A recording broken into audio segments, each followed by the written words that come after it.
এটা আয়তাকার ক্ষেত্রে দৈর্ঘ্য 20% বৃদ্ধি এবং বলা আছে প্রস্থ 10% হ্রাস করা হলে ক্ষেত্রফলের শতকরা পরিমাণ কত।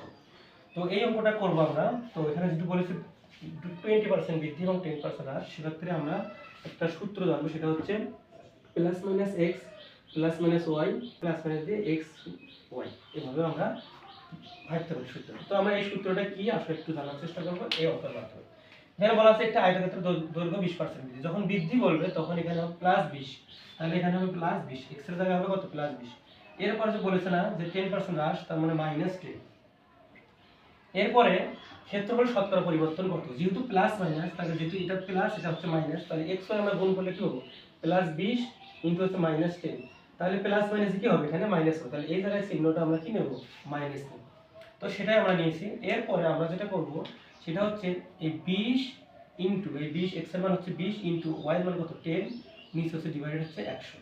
তাহলে এই শূন্য কেটে দেবো, এই শূন্য কেটে দেবো, তাহলে আমার কি থাকে এখানে 20 থেকে 10 বাদ দিলে থাকে 10 মাইনাস 2 থাকে হচ্ছে 8, তার মানে 8% হবে এই ম্যাথটির অ্যান্সার।